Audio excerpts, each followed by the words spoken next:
Hi students, welcome to the Bankers View powered by IBC Institute Nashik. सबसे पहले कहना चाहूँगा गणपति बाप्पा मोरया, पुढच्या वर्षी लवकर या। गणपति बाप्पा ने जाते जाते हमारे लिए बहुत अच्छी बहुत बड़ी खुशखबरी यहाँ पे वो देके गए। ये बहुत बड़ा सरप्राइज जो IBPS ने अभी दिया है कि IBPS ने IBPS क्लर्क्स के वैकेंसीज डिक्लेयर कर दिए फॉर ईयर 2021 एंड फॉर 2022। तो यहाँ पे जो नोटिफिकेशन है वो आ चुका है और ये नोटिफिकेशन के बारे में इस वीडियो में हम देखने वाले हैं। तो पूरा वीडियो देखना मत भूलिए।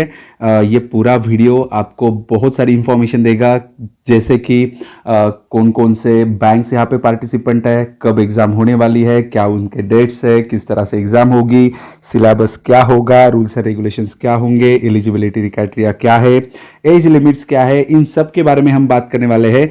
तो पूरा वीडियो आपको देखना बहुत ज़्यादा ज़रूरी है। तो शुरुआत कर देते हैं। IBPS के बारे में सबसे पहले मैं बता दूं, IBPS मतलब institute of banking personal selection. ये ऐसा एक ऑर्गेनाइजेशन जो डिफरेंट बैंक्स के लिए एग्जाम कंडक्ट करता है। तो ये कौन कौन से बैंक्स के लिए अभी क्लर्क की एग्जाम कंडक्ट करने वाला है ये यहाँ पे देख लीजिए। तो यहाँ पे ये bank of Baroda, Canara bank, Indian overseas bank, UCO bank, bank of India, central bank of India, Punjab national bank, union bank, bank of Maharashtra, Indian bank and Punjab and Sindh bank, इन बैंक्स के लिए एग्जाम कंडक्ट की जा रही है।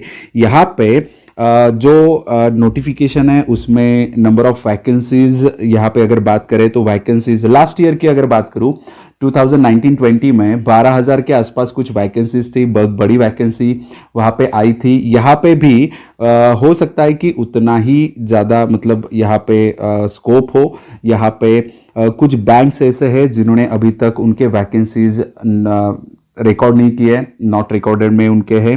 तो यहाँ पे बड़े बैंक से वो, तो अगर मैं बात करूँ बैंक ऑफ बड़ौदा की, इंडियन बैंक की एंड पंजाब नेशनल बैंक की, तो इन बैंक्स ने और ऐसे भी कुछ और बैंक्स भी है जिन्होंने अभी तक उनके जो वैकेंसीज है वो रिपोर्ट नहीं किए हैं। तो हो सकता है कि जितने वैकेंसीज अभी दिखाई दे रहे हो उससे भी ज़्यादा वैकेंसीज आए, और जो ये बैंक ने रिपोर्ट नहीं किया है नंबर ऑफ वैकेंसीज वो बहुत बड़े बैंक है। तो इन बैंकों से ज़्यादा होप्स है कि ये ज़्यादा वैकेंसीज वहाँ पे देंगे। तो हो सकता है कि बहुत बड़ी वैकेंसी ये हो, बट अभी तो इतना क्लियर नहीं है कि कितने टोटल नंबर ऑफ वैकेंसीज है। एक अंदाजा है, बट जब वो रिपोर्ट करेंगे उनके वैकेंसीज पूरा डिटेल आपको पता चल जाएगा। हम टाइम टू टाइम अपडेट आपको देते रहेंगे। उसके लिए अगर आपने चैनल को अभी तक सब्सक्राइब नहीं किया तो सबसे पहले चैनल को सब्सक्राइब करिए, क्योंकि टाइम टू टाइम अपडेट जो भी आते हैं हम विद इन आवर आपको ये अपडेट्स पहुंचाते हैं, और वो भी फुल इंफॉर्मेशन के साथ। जैसे कि अभी मैं इंफॉर्मेशन देने जा रहा हूं कि ये जो IBPS क्लर्क की वैकेंसी निकली है उसके लिए इंपॉर्टेंट डेट्स क्या है, इन डेट्स के बारे में हम सबसे पहले जानेंगे। तो यहाँ पे ये जान लीजिए कि फॉर्म कब से कब तक फिलअप करना है। तो यहाँ पे जो ऑनलाइन रजिस्ट्रेशन है वो ऑनलाइन रजिस्ट्रेशन कल से ओपन हो रहे हैं, मतलब 2 तारीख से ओपन हो रहे हैं और वो 23 तारीख तक ओपन रहेंगे। तो 23 तारीख के भीतर ही आपको ये फॉर्म फिल कर देने हैं। जो ऑनलाइन एग्जामिनेशन होगा, मतलब जो फॉर्म आप फिलअप करने वाले हो एग्जामिनेशन के लिए, उसकी फीस भी आपको देनी पड़ेगी, और वो फीस भी सेम डेट्स के लिए ही होंगी एप्लीकेबल। 2 तारीख से लेके 23 तारीख तक आपको वो फी फिल कर देनी है, मतलब उनको वो पैसे वो ऑनलाइन पे कर देने हैं। आगे बात करें, जो प्री एग्जामिनेशन ट्रेनिंग IBPS करवाता है उसके लिए एक काला डब्बा लगाया गया है यहाँ पे। वो काला डब्बा ये कहता है कि भाई कोविड चल रहा है, 2 चांसेस है, अगर पॉसिबली हो पाए तो ठीक है, नहीं हो पाए तो फिर नहीं होगा। तो ये काले डब्बे यही स्पेसिफाई कर रहे हैं कि जो प्री एग्जामिनेशन ट्रेनिंग है उसका क्या होगा। अगर प्री एग्जामिनेशन ट्रेनिंग होने वाली है, 2 भरोसे जैसे मैंने कहा, बट अगर वो होने वाली है तो उसका कॉल लेटर आपको डाउनलोड करना पड़ेगा 17 तारीख को। 17th ऑफ नवंबर को आपको उसका कॉल लेटर मिल जाएगा। एंड जो प्री एग्जामिनेशन ट्रेनिंग है, ट्रेनिंग मतलब जैसे हमारे जैसे इंस्टीट्यूट जो है वो ट्रेनिंग प्रोवाइड करवाते हैं, वैसे IBPS भी एक ट्रेनिंग प्रोवाइड करता है। वो बस एक कुछ लिमिटेड डेज का होता है, ये 7 दिनों के भीतर ही आपका पूरा हो जाता है। तो यहाँ पे वो जो ऑनलाइन ट्रेनिंग है वो कब से कब तक होगी, वो 23 नवंबर से लेके 28 नवंबर तक ही होगी। तो ये 5 दिनों की ट्रेनिंग होगी।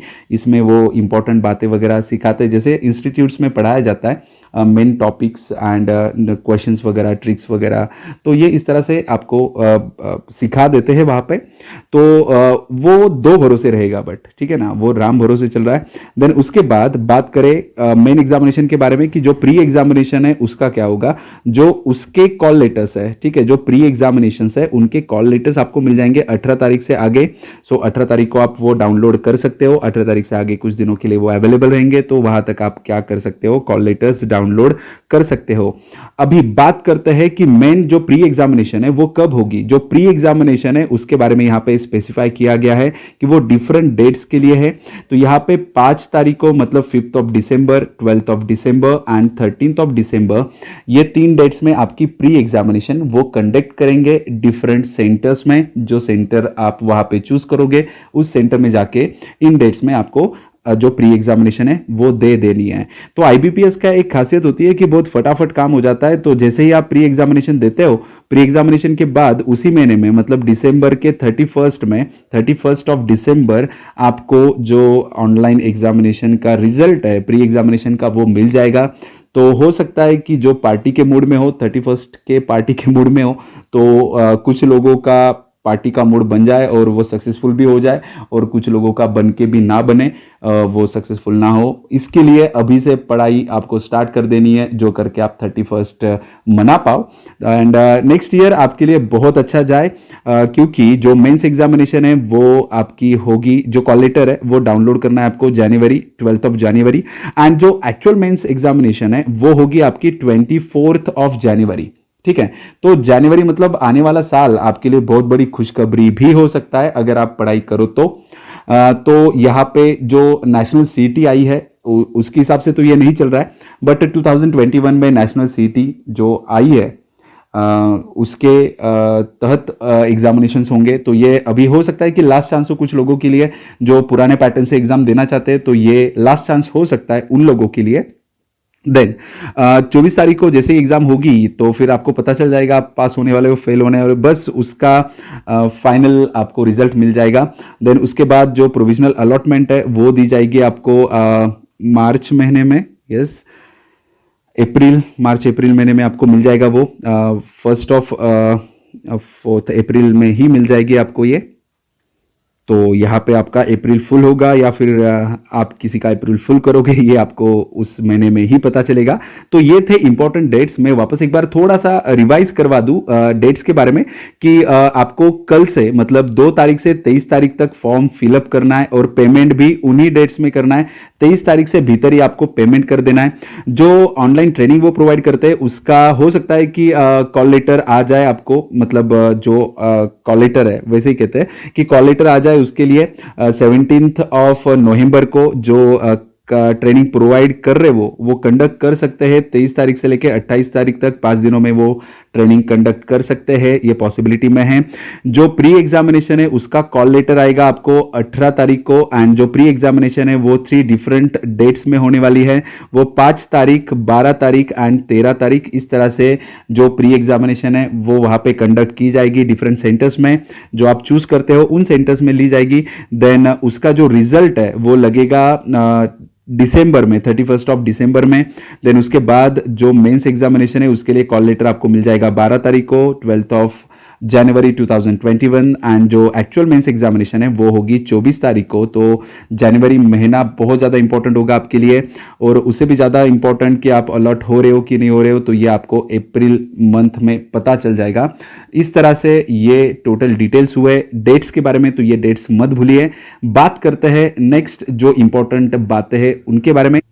तो अभी मैं बता दूं आपको एलिजिबिलिटी क्राइटेरिया क्या है। तो जो मोस्ट कॉमन एलिजिबिलिटी क्राइटेरिया रहता है कि आप नेशनलाइज होने चाहिए, मतलब नेशनलिटी आपकी मैटर करती है, वो तो सबके पास रहता है, तो उसके बारे में नहीं बात करेंगे। बट मोस्ट इंपॉर्टेंट यहाँ पे एज के बारे में अगर बात करें तो एज आपका क्या होना चाहिए, क्योंकि यहाँ पे बहुत ज्यादा कंफ्यूजन रहता है। ठीक है, तो आज के डेट में मतलब आज तक जिनका एज 20 से आगे एंड 28 के अंदर है, ठीक है, आज तक, ओके, तो जिनका एज 20 के आगे और 28 के भीतर है वो लोग सभी इस जॉब के लिए अप्लाई कर सकते हैं। बट कुछ एक्सटेंशंस भी मिलते हैं, जैसे कि अगर आप शेड्यूल्ड कास्ट में हो तो यहाँ पे 5 साल का एक्सटेंशन मिल जाता है। अगर आप ओबीसी हो, मतलब अदर बैकवर्ड क्लासेस में आते हो, उसका सर्टिफिकेशन बहुत ज़्यादा इंपॉर्टेंट है, वो आपके पास होना चाहिए, तभी वो एप्लीकेबल होता है। तो वो एक्सटेंशन आपको दिया जाएगा 3 साल का। देन उसके बाद पर्सन विद डिसेबिलिटी अगर आप हो तो यहाँ पे वो सर्टिफिकेट होना ज़रूरी है। डिसेबिलिटी के लिए गवर्नमेंट का एक सर्टिफिकेट मिलता है, वो होना ज़रूरी है। तो उसके जो भी रूल्स एंड रेगुलेशन है वो आप नीचे पढ़ सकते हो। उनके लिए 10 साल का एक्सटेंशन है। जो मोस्ट इंपॉर्टेंट, एक सर्विसमैन बहुत सारे फॉर्म फिलअप करते हैं, उनके लिए उनका क्राइटेरिया उनको पता ही होता है। विडोज के लिए मैं बता दूं, विडोज डाइवर्स्ड वुमन जो लीगली सेपरेट हुआ है उसके उनके हस्बैंड्स हैं, तो उनके लिए 9 साल का एक्सटेंशन वहां पे दिया जा रहा है। और बाकी एक्सटेंशंस की ज़्यादा जानकारी देने की ज़रूरत ही नहीं है, क्योंकि हम यहाँ पे मेन हाईलाइटेड पॉइंट्स के बारे में ही बात कर रहे हैं। तो यहाँ पे वापस एक बार मैं बता दूं कि यहाँ पे मिनिमम 20 और मैक्सिमम 28 साल तक आपका एज लिमिट होना चाहिए, जो करके आप फॉर्म फिलअप कर सकते हो। अगर आप कास्ट में हो, शेड्यूल कास्ट में हो, 5 साल का एक्सटेंशन, ओबीसी हो तो 3 साल का extension, and person with disability 10 साल का, डाइवर्स्ड वुमन के लिए 9 साल का, ये एक्सटेंशंस वहाँ पे प्रोवाइड किए जा रहे हैं। तो ये हुआ एज के बारे में। आगे बात करते हैं, जो मोस्ट इंपॉर्टेंट चीज है वही मैं डिस्कस करने वाला हूं। एजुकेशन क्वालिफिकेशन, ये मोस्ट इंपॉर्टेंट रहता है। तो एजुकेशन क्वालिफिकेशन आपका ग्रेजुएशन होना बहुत ज्यादा जरूरी है। यहां पे उन्होंने मेंशन करके रखा है कि जो कैंडिडेट यहां पे फॉर्म फिलअप करने वाला है वो क्या होना चाहिए, ग्रेजुएट होना चाहिए। तो अगर जो लास्ट ईयर के बच्चे हैं अभी, उनका रिजल्ट अगर 23 तारीख से पहले आ जाता है, जो कि नामुमकिन है अभी के कंडीशन में, तो वो लोग फॉर्म फिलअप कर सकते हैं, या फिर जिनका भी ग्रेजुएशन है, जिनके पास सर्टिफिकेशन है, वो लोग सभी यहाँ पे फॉर्म फिलअप कर सकते हैं।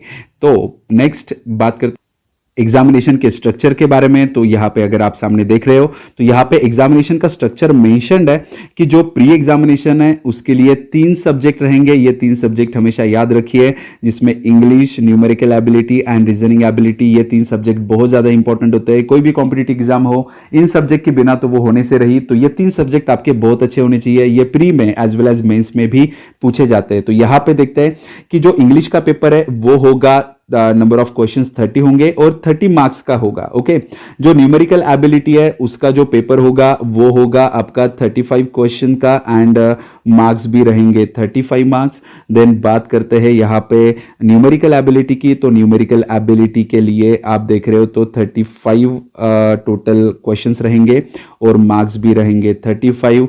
तो यहाँ पे जो पेपर होने वाला है, अगर आप देख ही रहे हो, तो यहाँ पे 100 मार्क्स का पेपर होने वाला है और टोटल मार्क्स भी 100 रहेंगे। 100 क्वेश्चंस, 100 मार्क्स। बट यहाँ पे टाइम मैनेजमेंट पे थोड़ा सा ध्यान देना है आपको, क्योंकि यहाँ पे ईच सेक्शन के लिए अलग अलग टाइमिंग्स अलॉटेड है। तो ये अलॉटेड टाइमिंग्स के बारे में बता दूं कि जो इंग्लिश का सेक्शन है उसके लिए 20 मिनट दिए जा रहे हैं, जो न्यूमेरिकल एबिलिटी का सेक्शन है उसके लिए 20 मिनट दिए जा रहे हैं, एंड जो रीजनिंग का सेक्शन है उसके लिए भी 20 मिनट दिए जा रहे हैं। तो टोटल पेपर जो होगा आपका वो 1 घंटे का, मतलब 60 मिनट का होगा। तो अभी तक जो बच्चे पढ़ाई तो कर रहे हैं बट वो टाइम मैनेजमेंट पे थोड़ा सा फोकस नहीं कर रहे, तो उन्हें अभी फोकस करने की जरूरत है, क्योंकि 60 मिनट में आपको 100 क्वेश्चन सॉल्व करने होते हैं। यहाँ पे सबसे इंपॉर्टेंट जो फैक्टर होता है कॉम्पिटिटिव एग्जाम का वो होता है टाइम मैनेजमेंट। अगर वो सीख जाते हो तो बढ़िया है। तो हमारा चैनल वैसे वर्क करता ही है। आप ऑनलाइन या फिर ऑफलाइन कोचिंग के लिए भी आ सकते हो। जो नासिक के आसपास बच्चे रहते हैं वो ऑनलाइन कोचिंग या फिर ऑफलाइन कोचिंग के लिए अप्रोच कर सकते हैं। ऑफलाइन में हमारा पूरा ध्यान होता है बच्चा क्या कर रहा है, कैसे इंप्रूवमेंट है, उनको होमवर्क्स देना, उनसे पढ़ाई करवाना, ये सब कुछ हम यहाँ पे करवाते हैं। बट अगर आप रिस्पॉन्सिबल हो, आपको पता है कि यार नहीं मैं खुद ही कर सकता हूँ, तो आप ऑनलाइन कोचिंग की हेल्प लेके भी काम चला सकते हो। तो बात करते हैं नेक्स्ट, ये तो हो गया प्री एग्जामिनेशन का।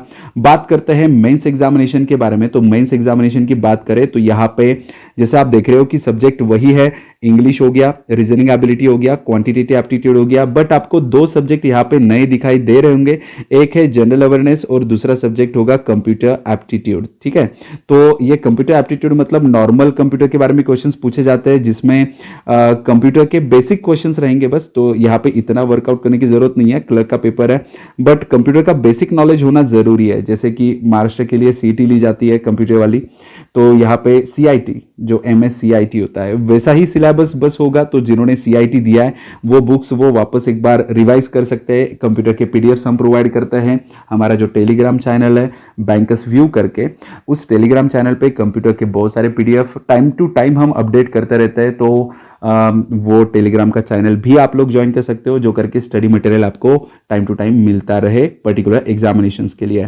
तो यहाँ पे वापस एक बार मैं बात करूंगा, जो एग्जामिनेशन में उन्होंने कहा है कि जनरल अवेयरनेस का पेपर है वो नंबर ऑफ क्वेश्चंस रहेंगे 50, मार्क्स रहेंगे 50, बट टाइम रहेगा 35 मिनट का। ठीक है, तो इस पे ध्यान देना है आपको कि जो जनरल अवेयरनेस का पेपर है वो 50 मार्क का होगा, 50 क्वेश्चंस रहेंगे, बट टाइम दिया जाएगा 35 मिनट्स।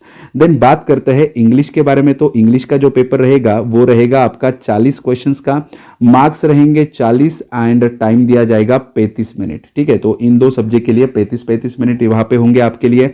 तो बात करते हैं रीजनिंग एबिलिटी की। तो reasoning ability and computer aptitude, total जो आपके मार्क्स रहेंगे वो 50 मार्क्स रहेंगे, 50 मार्क का पेपर रहेगा, 50 क्वेश्चंस रहेंगे बट मार्क्स रहेंगे 60। ओके, तो 60 मार्क्स का पेपर रहेगा बट क्वेश्चन रहेंगे 50, और टाइम दिया जाएगा यहाँ पे 45 मिनट, थोड़ा ज्यादा, स्लाइटली थोड़ा ज्यादा टाइम मिल रहा है आपको as compare to general awareness and English ability.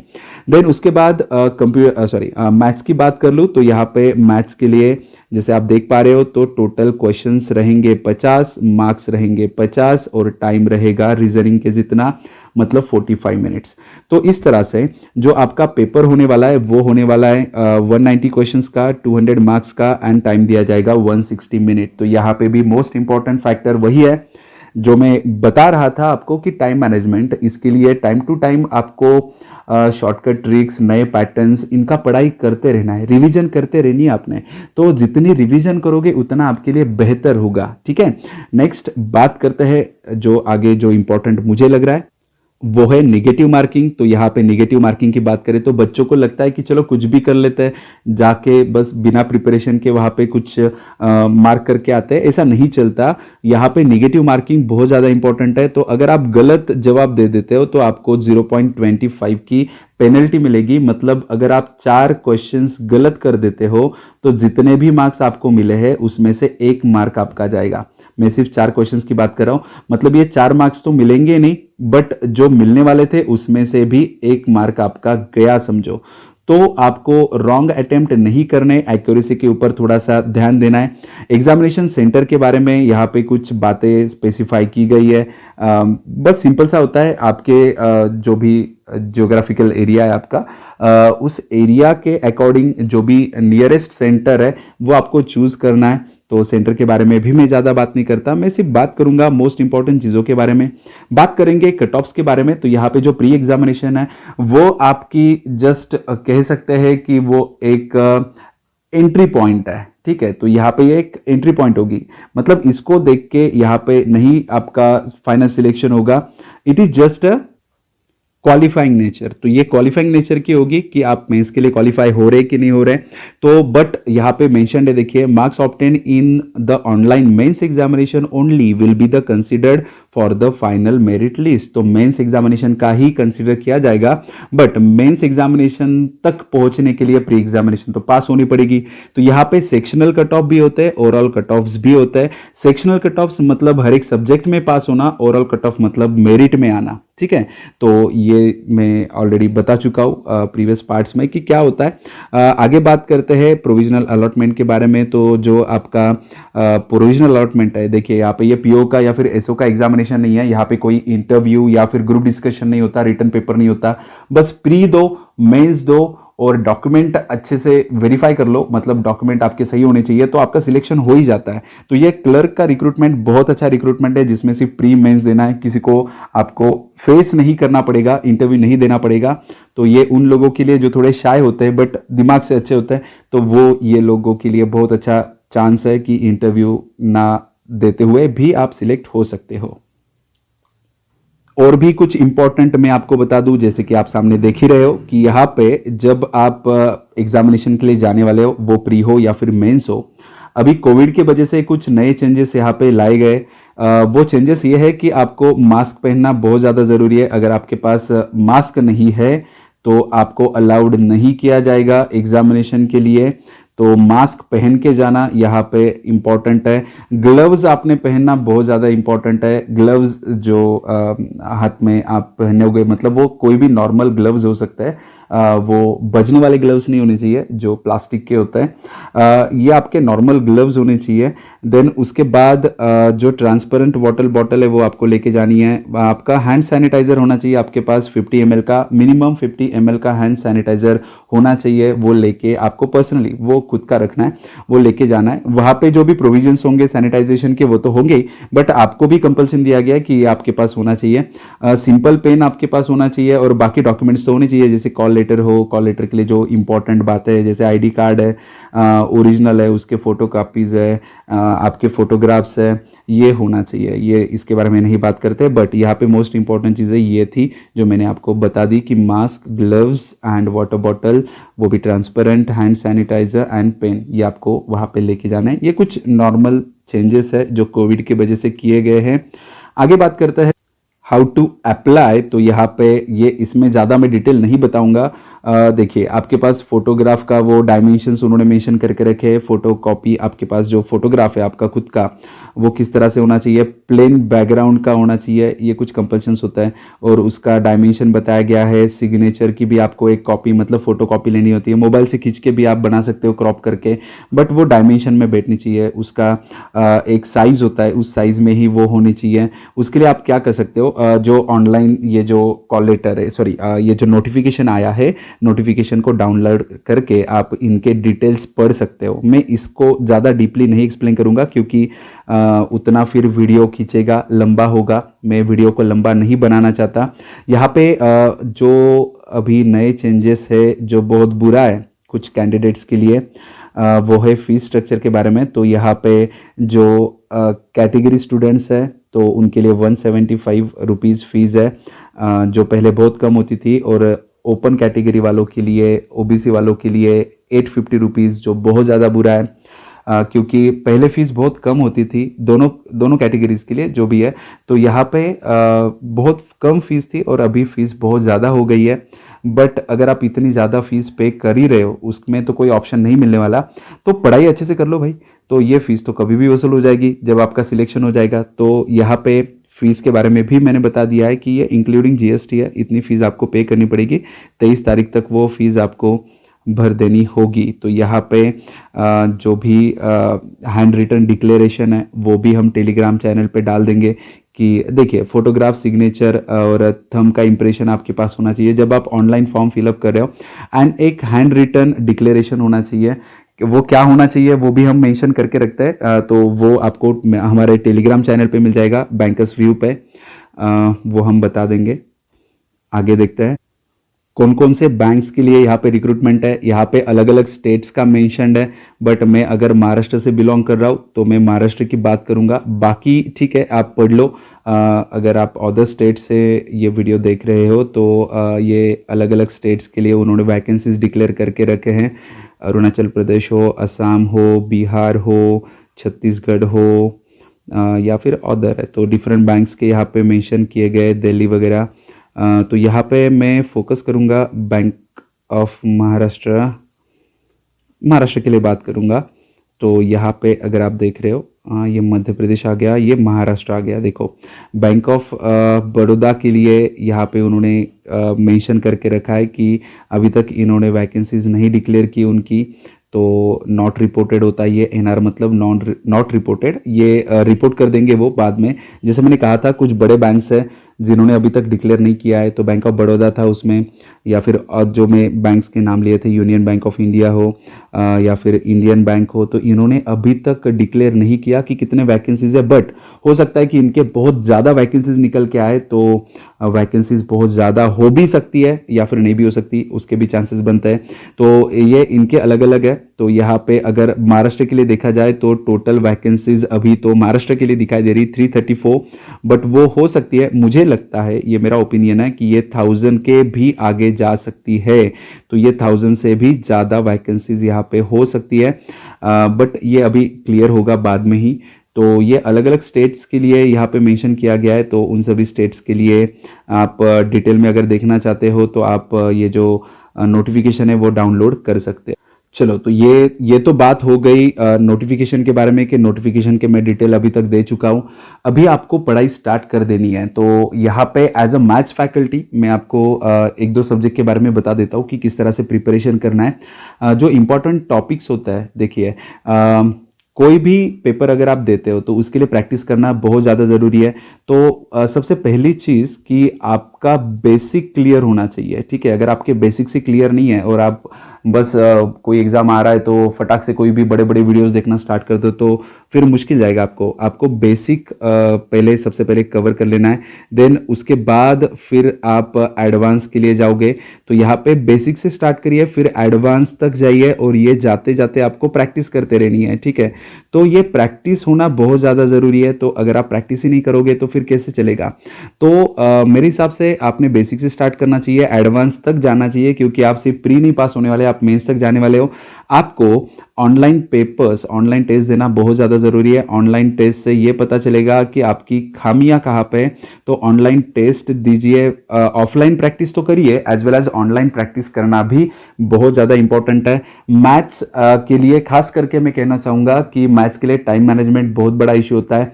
जो पेपर्स होते हैं प्री एग्जामिनेशन में तो सिंपल से क्वेश्चन पूछे जाते हैं, बट मेंस के लिए टाइम मैनेजमेंट बहुत ज़्यादा मैटर करेगा।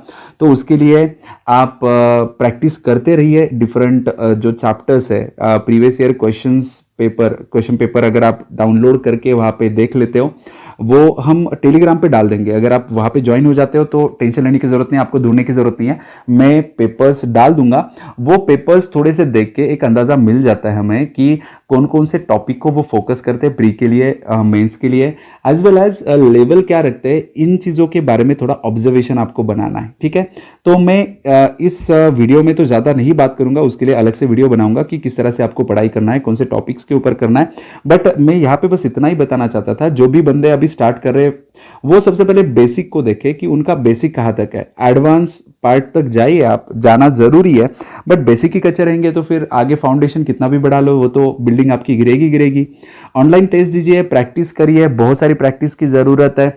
ये ऐसी अपॉर्चुनिटी ऐसे मौसम में आ रही है, मतलब कोविड का जो सीजन चल रहा है उसमें हम ऑलरेडी बहुत ज़्यादा प्रॉब्लम फेस कर रहे हैं। बहुत सारे लोगों की जॉब्स यहाँ पे जा चुकी है, तो उन लोगों के लिए भी गोल्डन अपॉर्चुनिटी है। जो स्टूडेंट्स हैं उनके लिए हो सकता है कि वो लोग भी कंपटीशन में अभी आ गए होंगे, जिन्होंने अभी प्राइवेट जॉब छोड़ा है या फिर कोई बिजनेस था वो बंद करके अभी वो गवर्नमेंट में एंटर करना चाहते हैं। तो वो लोगों के मतलब कंपटीशन वो लोग क्रिएट करेंगे जो फ्रेशर्स है उनके लिए। तो आपको प्रिपेयर रहना है, ठीक है। तो ये वीडियो में बस इतना ही। नेक्स्ट वीडियो देखते हैं हम कि नेक्स्ट वीडियो में हम आपके लिए क्या क्या कंटेंट आपको पढ़ना है उसके बारे में इंफॉर्मेशन देंगे, क्या लेवल होनी चाहिए उसके बारे में इंफॉर्मेशन देंगे। अगर कोई आपको डाउट इस वीडियो में हो तो आप कमेंट सेक्शन में ज़रूर मेंशन करिए। और जाते जाते ये कहूँगा कि आपको चैनल को सब्सक्राइब करना बहुत ज़्यादा ज़रूरी है, क्योंकि ऐसे अपडेट आपको टाइम टू टाइम मिलते रहने चाहिए, जो करके आप जहाँ से स्टार्ट करना चाहिए वहीं से स्टार्ट करो। नहीं तो क्या होता है कि इन्फॉर्मेशन बाद में मिलती है तो फिर ऑलरेडी कुछ बच्चे प्रिपेयर करना स्टार्ट कर देते थे तो आप पीछे रह जाते हो। तो टाइम ना होने की वजह से आपका सिलेक्शन रह जाता है। तो हिट द बेल आइकॉन, जो करके टाइम टू टाइम अपडेट आपको मिलते रहे। ये बोल के अभी बस यहीं पे रुकता हूँ। सो गणपति बाप्पा मोरिया। मिलते हैं नेक्स्ट लेक्चर में।